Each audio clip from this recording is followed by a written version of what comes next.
Welcome to LOA Today. I'm Walt Thiessen here with Daniel Mangena. Today is Thursday, February the 13th, 2020. It's 4 p.m. New York time. And wherever you are in the world, thanks for joining us for another episode of LOA Today, your daily dose of happy. Unfortunately, Alex still isn't with us today. She's actually dealing with some medical issues, so we'll be putting out some positive vibes for her. But Daniel and I are going to struggle on here because we have a really good project to struggle with. We're talking about his book, Stepping Beyond Intention, and we got started on it last week. And this week, I think we're going to get a little more in-depth with it. And maybe we can even tie in concepts about how to apply it for, say, healing yourself or helping to heal somebody else. So let's see how it goes. So first of all, Daniel, how you doing? How's it going?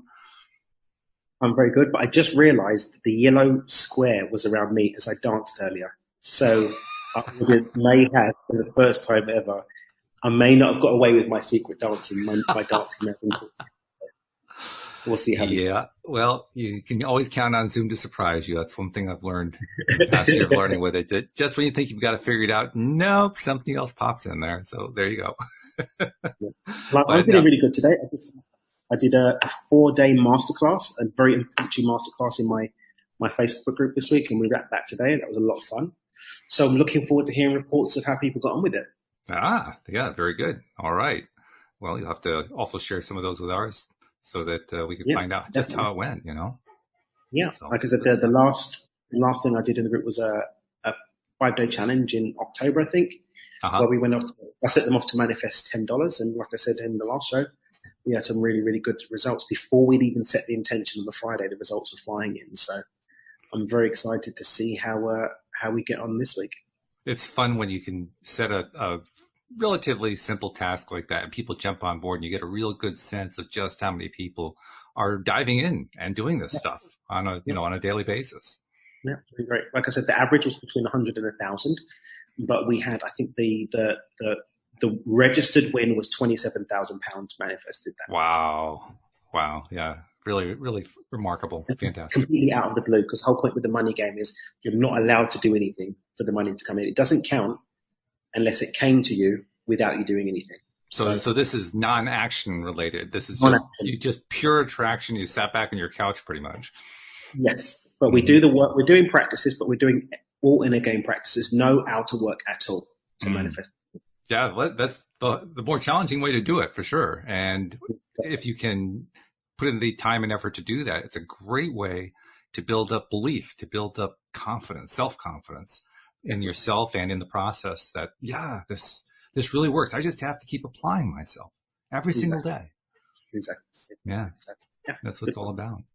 So last week you gave us kind of an overview of your book, Stepping Beyond Intentions, and told a couple stories about it. And this week I figured we could kind of dive more into the meat and potatoes of it and discuss it in more detail. So I'm jumping to, I'm looking at a Kindle version, so I don't know what page this is in the book. This is the page that shows up for me, right? But I'm looking at the section called the intention setting process. And this is where you start setting up your 4-step process. So talk about the intention setting process a little bit, and how does this become the springboard for the rest of it? Well, thank you for that. So when people set intentions, normally they're just expressing something that they want. They're expressing a want. And I separate want from desire because I believe desire to be something very different. I follow the model of more of the Wallace Wattles stroke Napoleon Hill definition of desire, that, it's not some passive thing. It's a real fire, really directed fire. Okay. So people normally just like, I really want to be rich, or I really want to be healthy. I really want to be not alone on Valentine's Day. I've had people, send me messages on that this week. Sure. I really don't want to be alone on Valentine's Day. How can I manifest the perfect partner before Valentine's Day? Well, that's just a want. That's not a desire. So what we do with the build intention based process of intention setting is we take it a few steps back and a little bit in reverse, because we start not with the want or the desire, but we start with the emotional experience that you will have at the end of the day. So once all is said and done, once you've manifested your intention, once you've achieved your outcome, how will you feel? So what we essentially do is we set up a cognitive connection between a specific emotional state and tie that to the outcome. We tie the outcome to a specific emotional state. And then we dictate, we scribe what that is and construct an intention that elicits that state. So rather than, I really want to be rich, that would be really cool, or I really want a Ferrari, that would be really nice. I'd definitely have a girlfriend if I had a Ferrari. It's more, even if you want a Ferrari, it's more, when I think of the version of me that has a Ferrari, how does that person feel? Because one thing I say in the book as well, there's no good or bad intentions. There's no right or wrong intentions. There are some that are agreeable and some that are disagreeable. There's some that serve and some that don't. There are some that are uplifting and some that aren't. And that's all what it is in the moment, right? The law of relativity says it's only things just are. It's when we attach a story to them that that changes. And so what we do is we say, okay, my emotional state will be this. Okay, can I feel it now? Yes. Well, can I create a written statement that elicits that feeling within me and connects me to this experience? One, ideally, that I can remember. One that's not so convoluted that I need a dictionary to understand all the terms, but one that really just brings up the emotion. Because all the words are is a trigger for the emotional state. And one of the first things I do in the book is I get people to imagine themselves eating their favorite food and teleport their consciousness to a space where they're in the process of enjoying their favorite food and recognizing that the emotional experience of having their favorite food triggers their body to respond just as if they were eating that food now without the need to eat the food. It's the Pavlov's dog. Mm-hmm. So we essentially use a version of that, a variant of that with our intention setting, because then once we set our frequency, which is just we experience in the first point is our emotional state, then we can get the flow funnel going in our direction, in our favor. So how will I feel at the end of the day? And then creating a statement that elicits that emotional state now. Which is very reminiscent of the Neville Goddard approach, assuming the feeling of the wish fulfilled, creating what Cindy Chavez and I call the vignette. His little scenes where he says, okay, you want to attract being a franchise owner, you imagine yourself shaking hands with the person who's giving you the franchise or whatever it might be. Exactly. Yeah. And one thing we do, so I use, when I'm working with people, I use visualization to get them to actually meet a version of themselves from the future that's had the experience, and then ask them, how do you feel? And take the emotional state back into the now. That's how we intend to do it. But really all it is, and there is no right or wrong way to do this, it's just what works for you. Some people, it'll be the vignette. Some people, it'll be a visualization. Some people, it'll be writing a poem. Some people, it will be sitting in the bath and just imagining the experience. It's whatever works for you. What's important is that you create a clear cognitive connection between the outcome and a set of emotions, no more than 3 or 4. You don't really need more than that. Just a couple of emotions, the top few that you can connect to in that experience. Yep, that's a big deal. That's good. So then after you've laid that out, I mean, it's basically a 4-step process you describe for going beyond intention. And, well, you also define what it means to go beyond intention, which is a good idea, because somebody who hears that title, including myself, for the first time says, what the heck is he talking about? So beyond intention, as the word suggests, the name suggests, it's about getting beyond the need to keep setting these intentions, right? So the reason why I have to go to the future, connect cognitively to an experience to bring it back to the now, is because my current trajectory is not taking in the direction of something that I want. So I have to disrupt my current flow and pull it consciously into another track that aligns with what I want to experience. But if I reset my autopilot so that it's consistently doing that anyway and creating experiences that I've chosen that are aligned with what I want, then I'm no longer needing to set intentions all the time. I'm now beyond the need to set intentions, which is what the whole purpose of this level of my work is, to get you beyond the need to keep setting intentions. Because I don't have to disrupt something that's going well. I don't have to stop a song that's being played correctly. I don't have to stop my child talking if they're talking and being a good child, I can leave them to enjoy and carry on doing things. It's if they're misbehaving, then I have to stop. Okay, guys, let's do this. It very much depends on them being in flow to being well behaved, and this behavior is aligned with them being a very good human. It's the same way with my intentions. If my subconscious mind is generating blueprints, going out and shooting out experiences and calling in experiences that serve me, then why would I interrupt it? I'll leave it to do what it's doing. Good on you guys.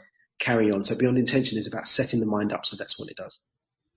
Okay. All right. So now that we defined what beyond intention is, you go into a diagram and a 4-step process, accepting, clearing, gratitude, and listening. What's that all about? Mm-hmm.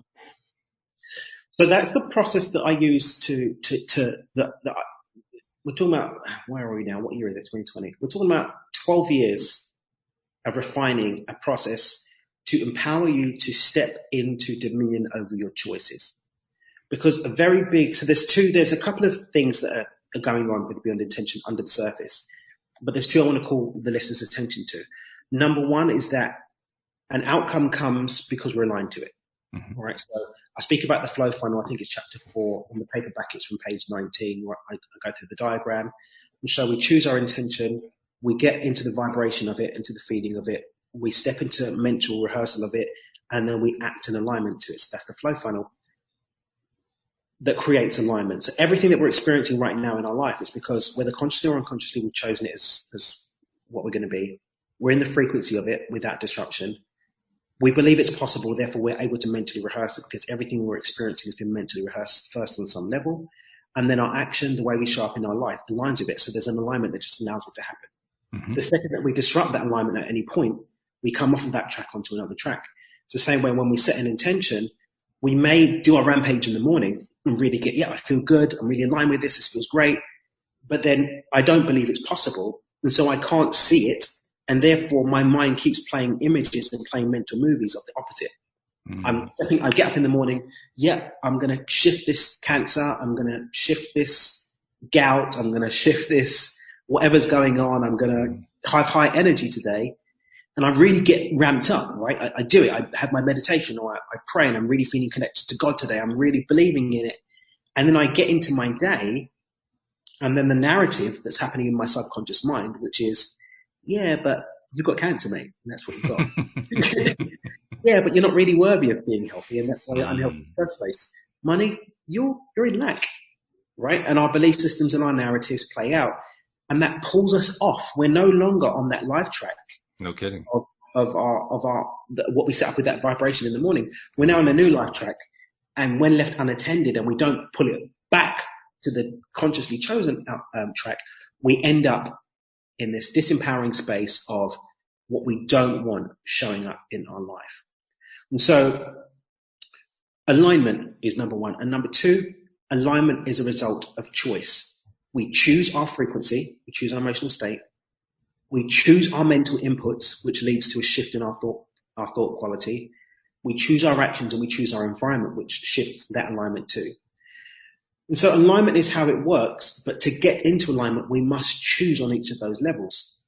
And the 4-step process of beyond intention gives you dominion over those choices so that in the short term, we disrupt whatever pattern we're on and consciously bring ourselves into alignment with our intention.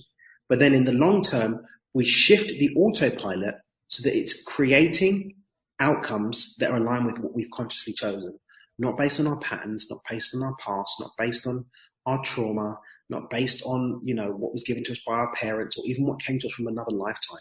Here and now we are choosing, and that can happen on an automatic process. So beyond intention is how we create that alignment, how we choose the alignment on those different levels. And what you're discussing there reminds me a lot of something that Cindy Chavez posted about yesterday, I believe it was. She told a little story about how she was, I don't remember what, doing something, and all of a sudden found herself on a counterproductive thought that was basically going against something that she was trying to manifest in her life. I think it had to do with the fact that she has an injured wrist and she's healing the wrist. And then she started getting into a mindset of something like, oh, who am I to say that this wrist is ever going to heal? That kind of thing. Essentially what you were just saying. And she had to actually consciously stop herself and say, no, No, I know this wrist is going to get better. I know it's going to get better really, really soon, and I'm feeling really great about it. So kind of like what you're talking about there. I'm not sure she went through the same process, but Yeah. very much the same thing. I mean, this is the thing. Truth just is, Mr. Wall. Truth just is. I'm not saying that I've created a new version of the wheel, but I've spent the last 2 decades looking at all the different variations of how wheels are made and created a very simple process to getting a wheel that works and works consistently and has been proven to work consistently. I've got countless now case studies, testimonials of people for whom this wheel has worked, and it's worked in my own life too. Is it the only way to make a wheel? No, of course not. It's not. But what I say, it's all about finding a variant of the wheel that works for you. Yeah. It may or may not be this, but I can guarantee that the components of this on some level are going to be in every single working wheel that you look at. And if that wheel does not include alignment on all levels, if this wheel does not loop in with infinite possibility, you may have limited results with the wheel, because those are eternal truths about, what we need to experience if we're going to, as a collective agreement that we as humans have given into, which is a whole other conversation. But there are certain collective agreements that we as humans, enough of us have subscribed to make them a general reality. Can we break them?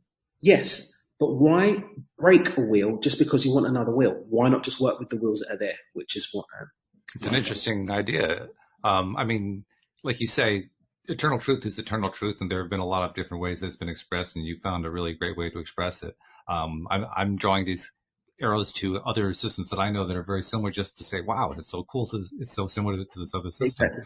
And what you were just describing right there sounds very much like the Abraham Hicks fifth step, the 5-step method that they have. Their fifth step. It's basically where you have just manifested your next thing, and you stay on the excitement level, and you go to ask for the next thing, and you ask for the next thing, and you go for the next thing, and you're just in that place where it's one ask after another is just turning into yes. Exactly. And there are people that they'll do a morning rampage, and that is enough. They get such a weight, and I wish I could have, if I had my iPad, I could have even shown you the diagram of it. But they get such weight behind their emotional state that it just powers through the rest of the alignment and just shows up. And that's when we have miracles. Or they're so firm in their belief that it even informs their emotional state, because we're talking about a loop. Although in the book I describe it as a flow downwards, really it's a primordial loop of everything happening at the same time. It really step by step by step. I frame it that way so that we can get our head around and start, consciously stepping into it. But really everything's happening at the same time. The belief, the emotion, and the act, the belief, the emotion, and the act, they're all happening and informing on each other. But sometimes the belief is so strong, the subconscious mind has been reset into such depth that it informs the emotional state, it bends reality to what we've consciously chosen, bends it to our will, and creates our outcome. So there's different ways to skin the cat.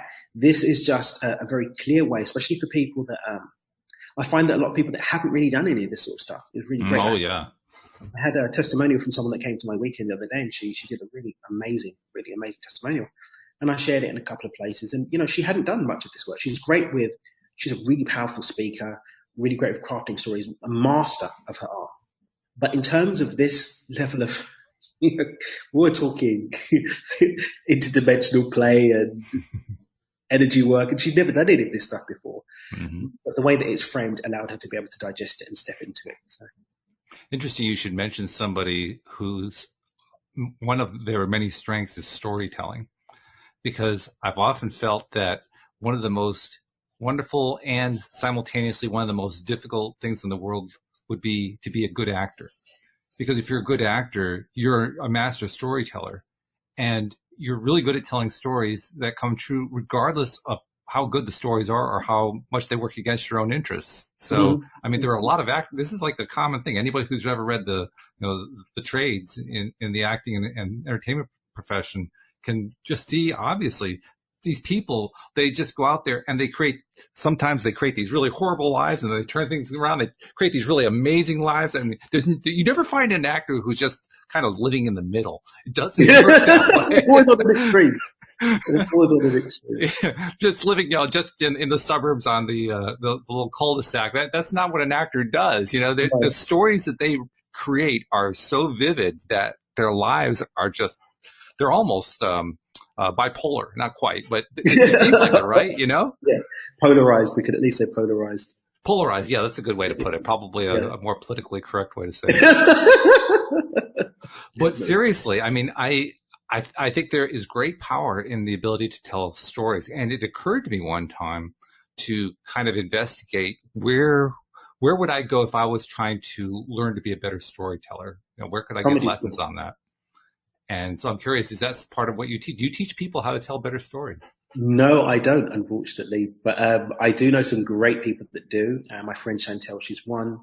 If you want a written, I would check out Seven Basic Plots. I think it's Seven Basic Plots. Charles Booker, I think that's the book. The Seven Basic Plots, and that what that actually shows is that all stories fit into 7 core types, Mm-hmm. and there's a model for how you can create a firm story off the back of that. And another one is the Epiphany Bridge concept, which is something that Russell Brunson talks about.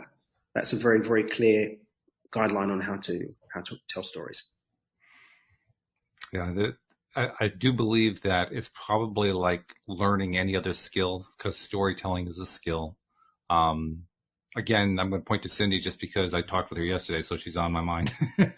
But Cindy has pointed out that if you want to learn any skill, let's say you want to learn how to draw and you're the world's worst drawer, well, you just get a book, an empty book of empty pages, and first day you just try to draw something and it looks terrible and you never show it to anybody. And the next day you go to the second page, you try to draw something there and it still looks terrible. And then you do it for 3 days, 4, 5, 6, 7, 8, 9, 10, 11, 12, 13. You do it for 365 days and all of a sudden you can draw. The same thing I think is probably true with storytelling. Now, is it good to learn the bits and bytes of it from somebody who's an expert? Absolutely. Oh yeah, sure. If you're willing to go that far, you can't possibly fail by doing that. But but it also goes to prove that you don't have to go that route in order to become a better storyteller. You can just learn to tell a different story every day. And you don't even have to tell it to anybody else. That's the best part. You really don't. I mean, but this is where the difference between being able to do something, getting something done, and getting something done in an optimal way, or getting something done in a way that that gets you results more expeditiously. Yeah, that's true. So I did a tweet about this actually today. Is that, you know, I personally have never heard of, met, or known anyone that's achieved anything purely by themselves. Anything of note has been achieved in collaboration with others or following the tutelage of others. Mm-hmm. And we could say the same thing with this, is that 365 days, you might be a decent drawer. You'll at least be able to get your stick man will have a decent haircut.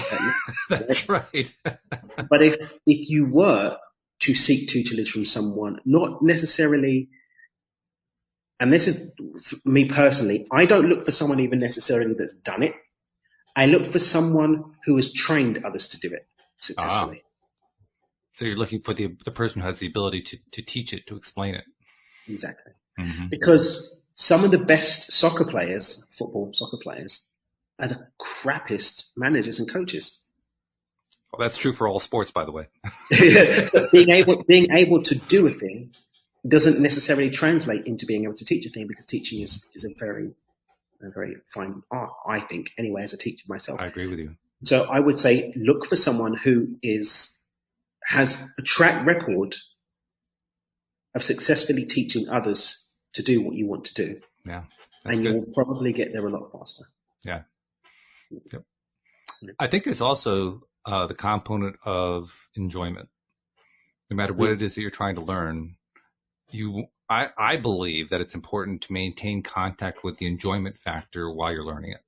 Because if you get to the point where, for whatever reason, because you're making it a chore, because you're trying too hard, whatever, where it's no longer enjoyable, you just took away your own energy. You just took away the thing that keeps you going after it. I think that everything in life should be enjoyed, and if you're not enjoying it, then sack it off. I agree. That's my thing. If something's robbing you of your joy, it's robbing you of your very reason for living. People ask me about purpose all the time. I had a call with someone the other day. It was about purpose. Like, screw this idea of some future place of the land of purpose. Pop that in the bin. Instead, enjoy the ride of life, get on as many different rides in the theme park as possible, and have fun. Yeah. Have fun and do no harm. But that's me.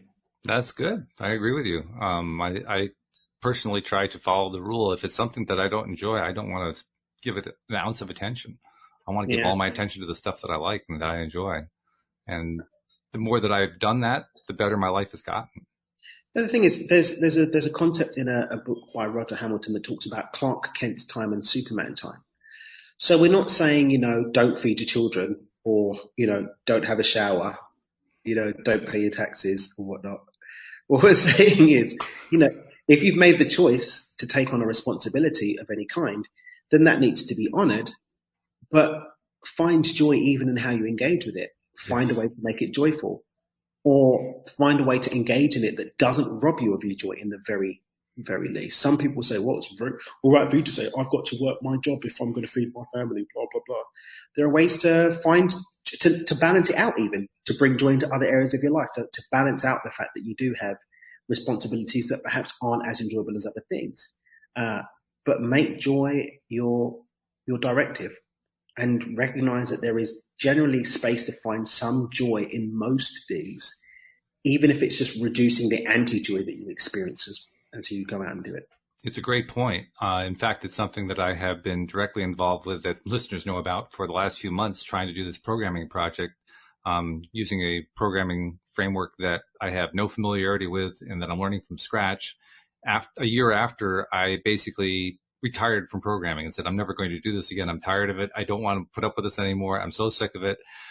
And I never thought I'd come back to it. But here's the funny thing. By spending more time focused on what I liked, all of a sudden I found myself back on that project. I said, well, wait a minute, hold on here. You're saying to me that if I focus on what I like, I'm actually going to find something joyful about the things I didn't like before? And yeah, that's what I'm saying. That's exactly what happens.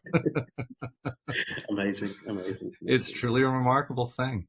In fact, I even had a really good breakthrough today in the work that I was doing. I've been trying for the longest time to figure out what's the best way, or what is any way that I can understand to take my little app that I'm creating and have it connect to a remote server, which sounds like the easiest thing in the world. And the connecting part isn't too difficult. It's the interaction of data, sending data both directions that it's amazingly difficult. But once I figured out how to do it, it's like, oh, well, geez, it's only about 10 lines of code. Why couldn't I figure that one out before? Amazing. Yeah. And I only got there because I've been feeling better. If I hadn't been doing the work on myself the last year or two of just trying to feel better about everything, not perfectly better, but incrementally better, your idea of the micro shifts. If I hadn't been working on that, I don't think I'd be able to do this right now. Literally, I think it would be too overwhelming, because right now it's actually close to overwhelming, but it's not quite. It's almost there. It's like a little bit there. I'm dancing here. But there's something to be said though for the fact that our ability to cognitively connect with opportunities and with answers is really diminished when we're not in a state of joy. When we're upset, when we're feeling funky, we generally end up cutting ourselves off from being able to see things. Yeah. The reticular activating system just shuts us down, putting anything in for our environment. Oh, no kidding. And we just end up saying, oh, versus, okay, I feel good about life. I'm elevated.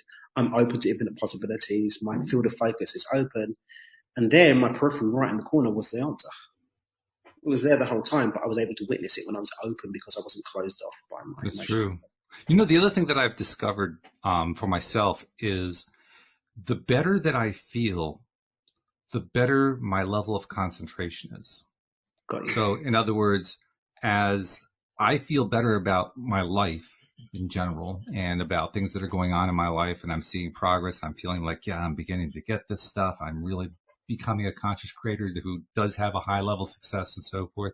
As that happens, I come back to a project like this. One of the things I hated about programming was there were certain concepts I could never pick up. I would study, I would try as I possibly could, and I just couldn't get it.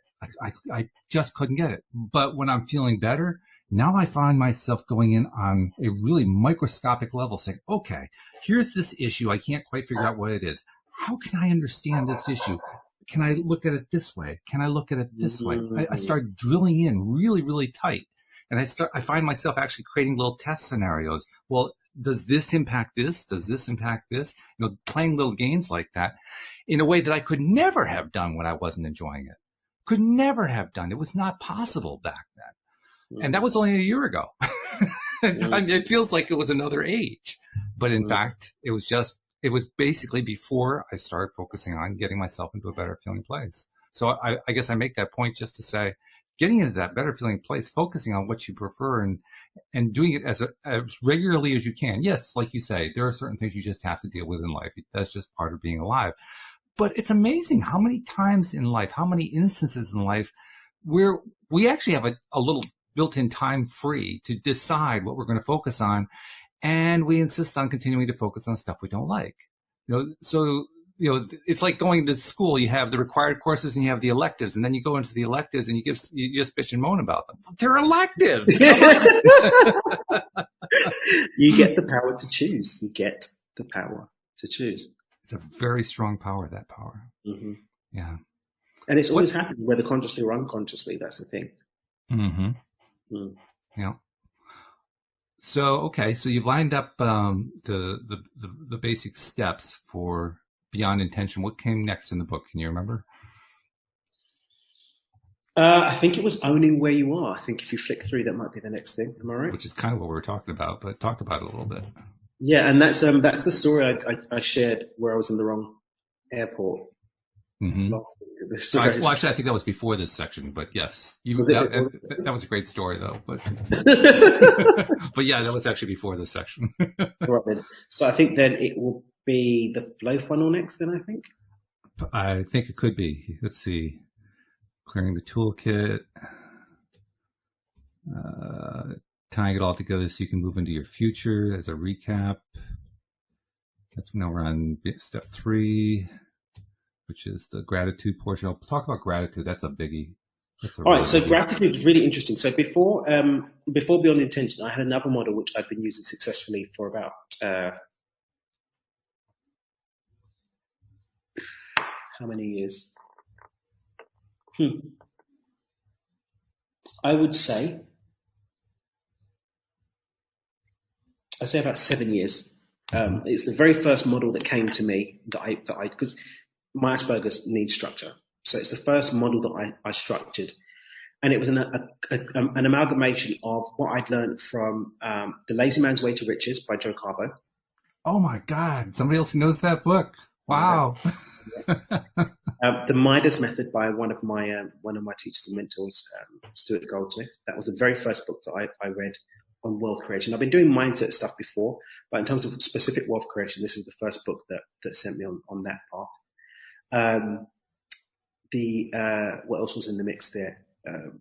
Think and Grow Rich, those principles, and The Science of Getting Rich by Wallace D. Wattles. Those books mashed together became the first model, which was vision, purpose, faith, gratitude.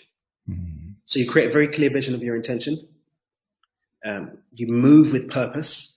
You act daily with purpose, the advancing man principle that Wallace D. Wattles talks about. You maintain complete and utter relentless faith that it's going to show up. So faith for me at that point was the absence of doubt. It's just a certainty, a deep level of certainty. And then express gratitude as things show up that you're in the way there, and be really, really deeply grateful. For me, gratitude was gratitude to the people, places and things that supported, gratitude to the divine for that support, and also tithing, giving away to others. So for me, giving a portion away was one of the deepest expressions of gratitude. Sure. So that model was working successfully until it stopped working completely. Really? Yeah, it just stopped. Life went completely pants and tits up, which is the point. The point I actually accepted that it failed was when I was sitting, and I said, looking for my way out, for my, the way to end it all. I'd reached that point where it's like, oh my God, I've dedicated myself fully, and complete blind faith had worked. I remember when I first moved into, I had a beautiful apartment that I lived in London by the river, And the hilarious thing is, to show you what this was like in action, at the time of deciding that I wanted to live in this £1 million apartment, I was sharing a 1-bedroom dingy flat on a housing estate in a part of London called Brixton. Now, Brixton now has been gentrified, so it looks lovely. But at the time, I mean, you're walking down the street and people are trying to sell you crack cocaine. This is the environment that I was in, all right? Mm-hmm. I didn't have to live there. It was a very interesting story how I got there, and maybe in a book in the future I'll say, but my friend lived there. I just wanted somewhere to knuckle down, shut out the world and just focus. And so I said to him, he had 2 single beds in his little 1-bedroom flat. I said to him, look, I'll pay the rent if you let me stay here. And he was really confused as to why I wanted to live there. But I'm like, I'll pay your rent if you can just let me let me live in your little apartment. It's a whole other story. And I could see the apartment building from his house, from outside his house. I could see the apartment building that I wanted to live in. Mm-hmm. And this is what would happen. I didn't believe that, and this sounds really weird now, and this is why I had this massive existential crisis that led me to just want to just blow my brains out there. I literally, whenever anybody asked me where I lived, I would say that's where I lived. I live in St. George's Wharf. That's where I live. Yep, I've got a 2-bedroom, floor-to-ceiling windows. I see the river. Yeah, that's where I live. And I'd look at it every day, and I'd only talk in terms of living there. I would go on the subway. It was like not too far from where we were. It's like a couple of stops. I'd go there and I'd walk around very regularly, and I'd go to the supermarket in the complex, and this is where I live. Yeah, this is where I live. Complete absence of doubt. And within about 4 months, I was living there. Very cool. And this is how I ran my life. Mm-hmm. Almost lying to myself about my situation, but future pacing myself into an experience. And that was happening consistently. Mm-hmm. I would just do that with everything. Yep, this is what I do. Yep, I'm a millionaire now. I was declaring and discussing myself as being a millionaire months before I'd made my first video. Really? Yes. And then the opportunity came out. So that was the clear vision, moving with purpose, complete faith, and then gratitude as things showed up. Gratitude, gratitude, gratitude. And that kept working. But then what happened was, when the disconnect happened, and I've actually isolated it to the one conversation that shook my faith and threw me completely off, then all of a sudden, you're not calling in something, you're lying about something that you're not. The difference between a genius and a madman is the results. And I got caught in this little disconnect space where there was no result to back up the words. And then all of a sudden, you're not a visionary. You're not a genius who manifests. You're a liar who's failed. And that's where I'd found myself.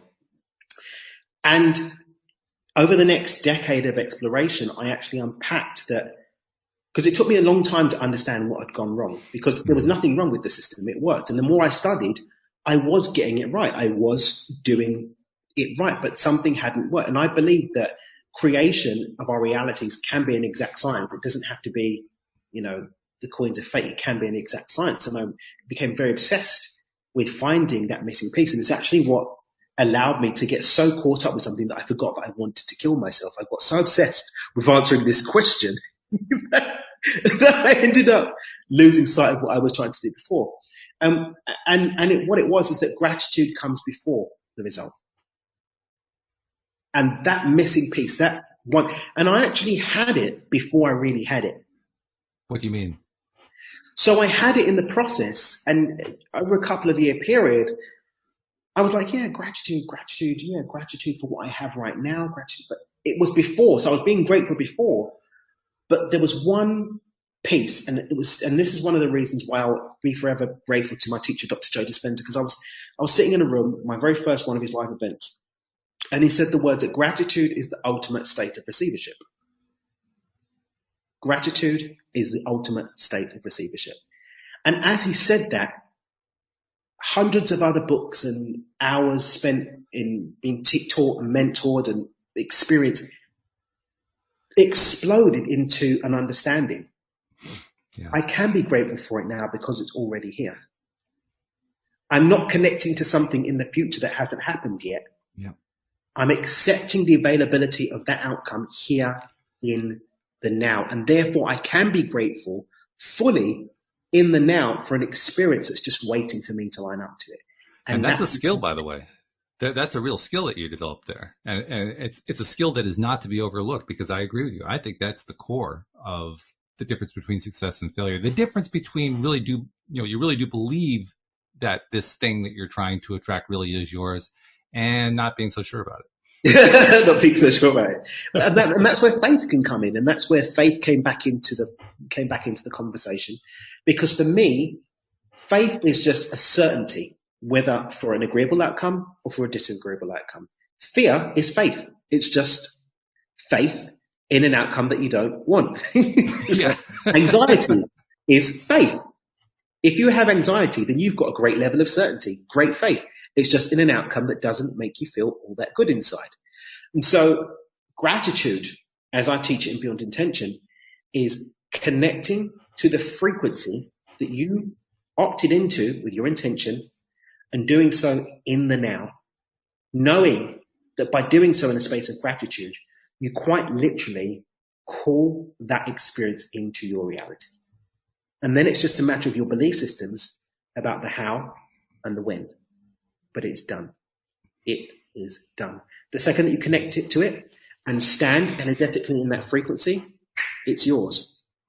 The only thing standing between you and it is you and the stories that you have about the how and the when. So let's talk about that form of gratitude. I mean, earlier you were talking about the gratitude for, this great stuff is coming, I'm going to be grateful for it. Now you're talking about putting the gratitude before the horse. Yeah, basically. Putting the gratitude out there first. Talk about that. How do you develop that skill, though? How do you do that?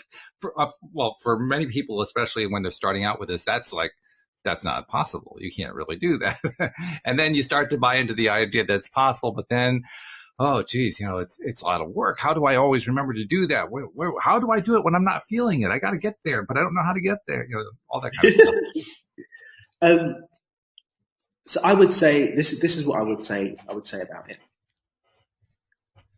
It's not so much about trying to develop a skill. It's about losing your disconnection to an eternal truth that everything is here and now.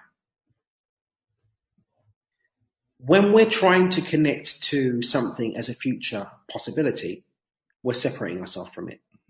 We're buying into the illusion of separation, and we're buying into the illusion of time. When we let go of the illusion of time, we come back to the truth that everything just is here in the now. All potentials, all possibilities are here in the present moment.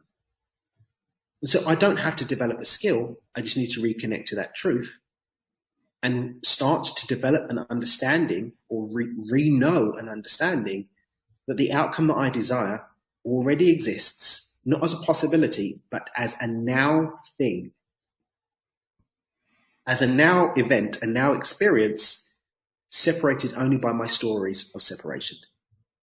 And I can be grateful for it as a quantum potential. We can call that quantum potential, as a quantum possibility. And my gratitude for it is the highest, most powerful, strongest magnet to that experience.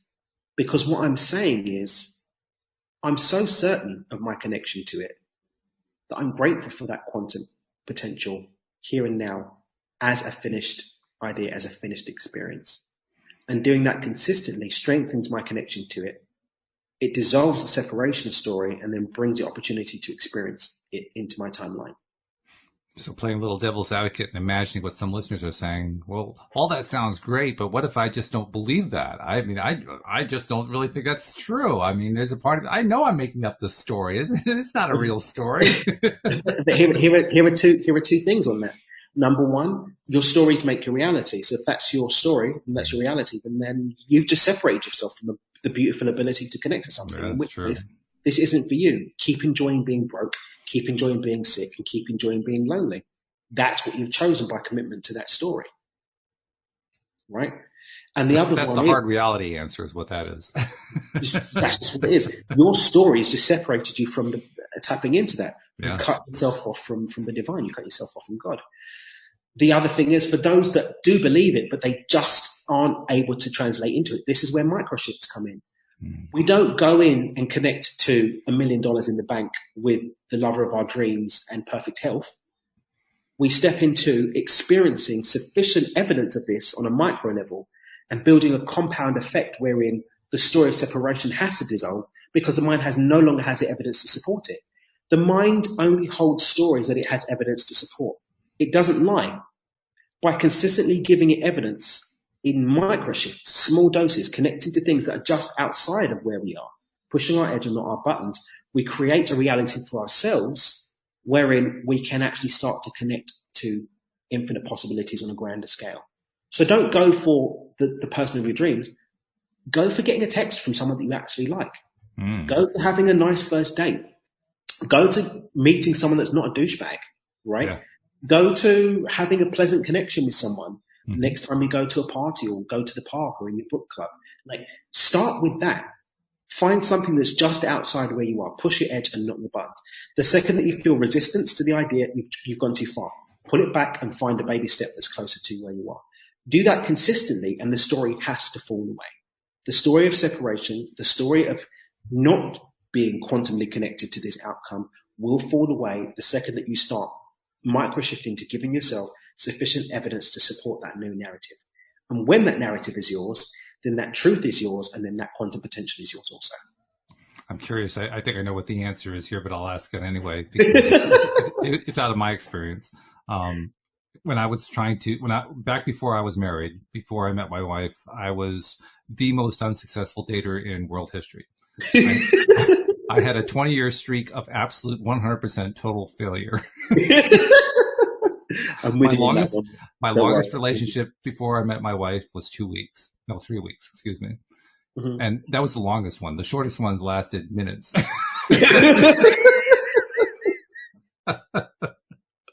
And ultimately, and I've told this story before, ultimately what happened is I threw in the towel.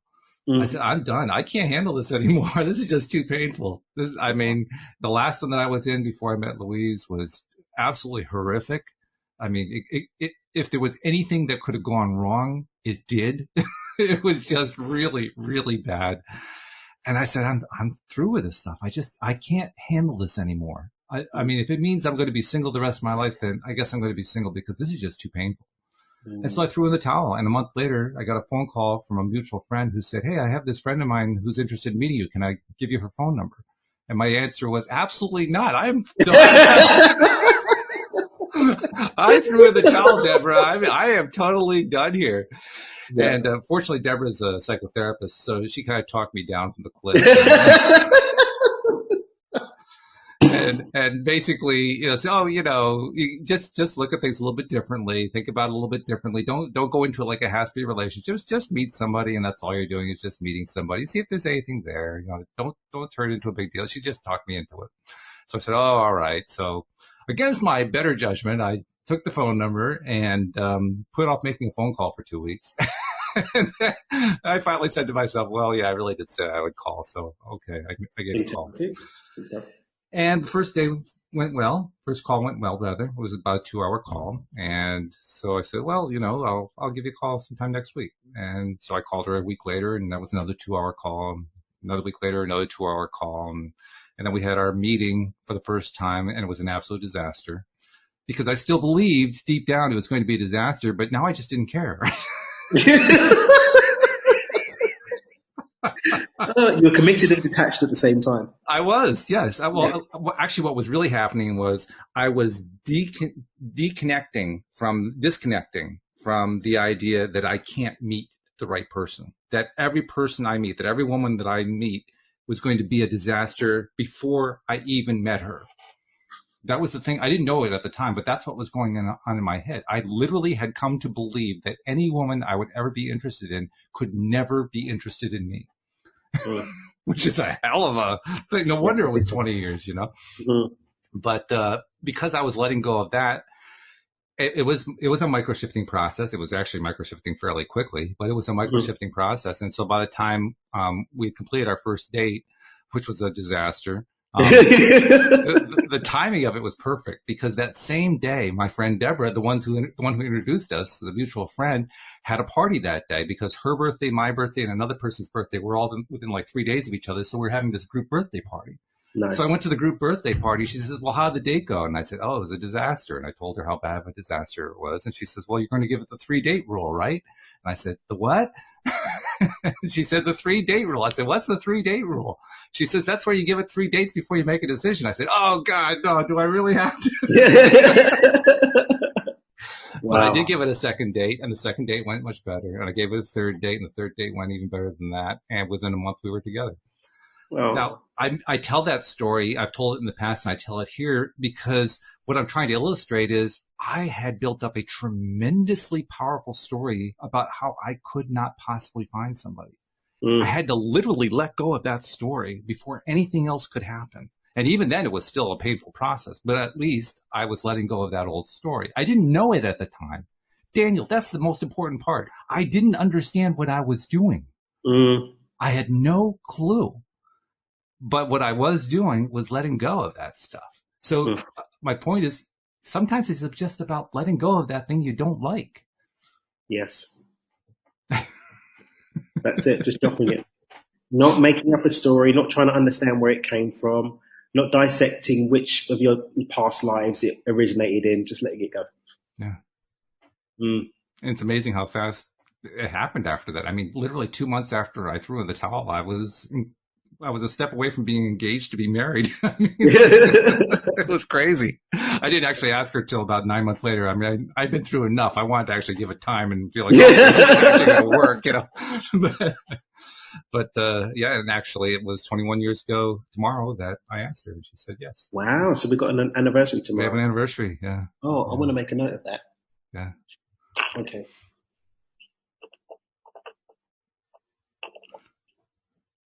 Now, where does gratitude fit into that? Because I was actually making a point where gratitude fits in. And at the time, if you had asked me, was I feeling grateful?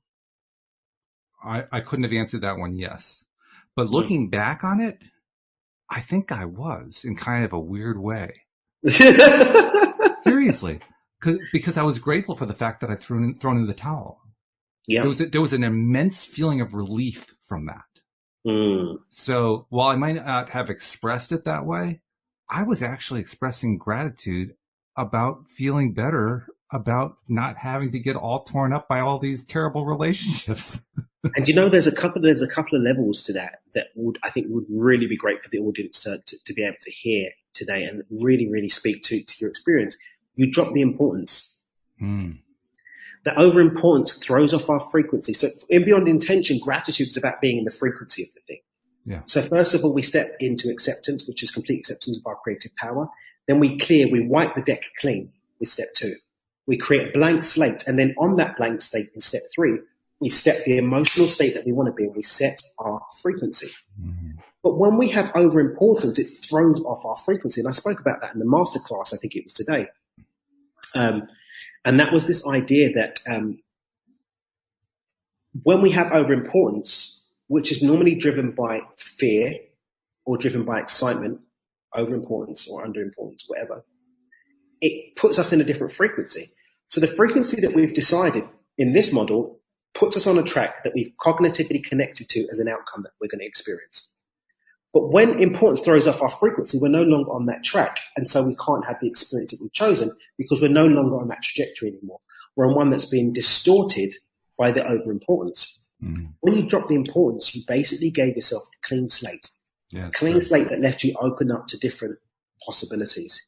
And of those possibilities, following a little talking off the ledge, you were able to start connecting to the possibility of, okay, well, I'm open now. I'm not shutting myself off. Doesn't necessarily throw you into it, but it definitely leaves you open to it. It's like when I'm working with people and they say, oh, I couldn't possibly do that. And I say, how do you know you couldn't possibly do it? Let's go with maybe it's possible. Right, maybe it's possible. Just by saying maybe it's possible, you're now open to the possibility. Maybe not jumping at it, but you're open to it. And now things can start coming to you versus, nope, that can never happen to me. I'm white, I'm black, I'm from this part of the world, Trump's the president, I'm tall, I'm short. It doesn't matter. The second that we lose that story, we're now open to be able to witness the experience. Gratitude is just connecting to that outcome, to that emotional state before the experience that we cognitively associate with it. And how ironic that when I was in that state, and this is going to be true, I think, for anybody who's in a state similar to that, if somebody were to say to me, well, I've just opened myself up to a possibility, my immediate reaction would have been, no, I haven't. I know I haven't. I just threw this thing out the window. I mean, literally, when you're in that place, you don't think of yourself as having given up on the thing that you need to give up on. You don't think about it that way. And somebody points out to you that you've just improved your position. You might buy into it a little bit. Well, yeah, I'm no longer feeling extreme agony, so I guess that's improvement. But it's just the attention. Like I think we're speaking about this on Tuesday, where we place the attention, right? Yeah. Just placing your intention on the positive side of it and not the lack of agony, but just focusing on the state that's there now without the agony. What's there? Yeah. Okay, well, I feel pretty neutral. Neutral's a bloody improvement. Celebrate it. Oh, for that one, yes, it was. I was feeling only less bad. I wasn't feeling neutral yet. and if that's better than where you were before, it was. Celebrate that growth. It was better. Anchor it in, and that's what's going to get the momentum going in the right direction. Yeah. In the chosen direction, should I say. The crazy thing is when you truly do let go, which is what I did. I let go in every way. I let go in belief that it would ever happen. I let go in hope that it would ever happen. I let go of everything. I mean, I just was done with it. And the only thing I was interested in was not feeling the pain anymore. The concept of actually being in a successful relationship was so foreign. Your face was screwed up. It was a mess. Well, Daniel, 20 years of rejection after rejection will do that to you. Yeah. I mean, it's just not a good thing. Mm-hmm. And this also kind of ties into what you mentioned before about, I don't remember how you said it, but the gist of it was looking for somebody who gives you a nice text message or something like that. Yeah. Well, the way it turned out for me was I worked on simply relating to other people a little bit better. And I did that not because somebody had taught me to do that, but just because I just needed somebody to treat me a little bit better. I mean, there was no pre-planning about some future event here. It was just I needed somebody to treat me better. And it wasn't until much later that I realized that by treating myself so badly, because that's really what I had been doing. I had been treating myself really badly. I had been basically telling myself I was unworthy. I was, that's not the way I thought of it, but that's essentially what it amounted to. The way I thought of it was just, well, no one's really going to be interested in me, but it amounted to the same thing. But yeah, it's being so committed to the facts as they are, you're not prepared to open up to the facts as they could be. Yeah. It wasn't until I was able to find a way by accident to do that I was able to make the shift. And when I made that shift, that's the part that blew my mind, how quickly things changed after that. Quickly measured in months. When you deal with 20 years of failure and then you have a success in 3 months, you actually don't trust it. We experienced that about 2 months into the relationship. Louise was experiencing very much the same thing. Her experience had been different, but we both brought the same kind of stuff in. And about 2 months in, she was flipping out because everything was going so well, and she didn't believe it. She just didn't believe it. She told me literally, I need to have some space for a while. We need to be separate for a while. And I had no idea what that meant. I for me, it was just reinforcement. Oh yeah, here's another one, crash and burn. Here's another one. Here we go again. Here we go again. But there was also a piece of me that didn't quite believe it. So I was able to say, okay, fine. And then go home and, basically cry my cocoa for a bit. But, she was just so blown away by how well things had been going that it scared the daylights out of her. So she had to actually call her friend up and tell her, like, I can't handle this. And her friend said, well, what's wrong with him? And she said, well, he's too tall. And she said, well, if that's the worst thing in the world, don't end it based on that. Oh God. I think, just tying this up together, because we're coming up on the hour now. So we can sometimes be so committed to the facts as they are and the emotional payoff we get from that, even though it's disempowering, that we don't open ourselves up to have something else. And sometimes it's unworthiness, and sometimes it's a commitment to unhappiness, and sometimes it's just, trauma that has us looped in those behavioral patterns. But by just asking ourselves, is it possible? Can I find a maybe here? And just finding that little step in the right direction, or in the chosen direction, and then having another step and having another baby step, and just stacking those baby steps, we can actually get somewhere that serves us. We can actually get somewhere that makes us happy. We can actually get beyond those 3 dates, and then get beyond that Coco event, and get beyond someone being too tall, and get to somewhere where we actually enjoy happiness, where we actually have love, or we actually have some abundance in our lives. And sometimes it's just a series of steps taken in the direction that allows us to get there. This is going to be a good book. I mean, we're 2 episodes in, and already we've covered some really great stuff. I can't wait to see what the rest of the book is going to be like. So, Daniel, have a great week. I'll be talking to you next Tuesday. Hopefully, Alex will be able to join us back then. Thank you to our listeners as well, without whom we wouldn't have a show. And we'll see you all next time here on LOA Today. Goodbye, everybody.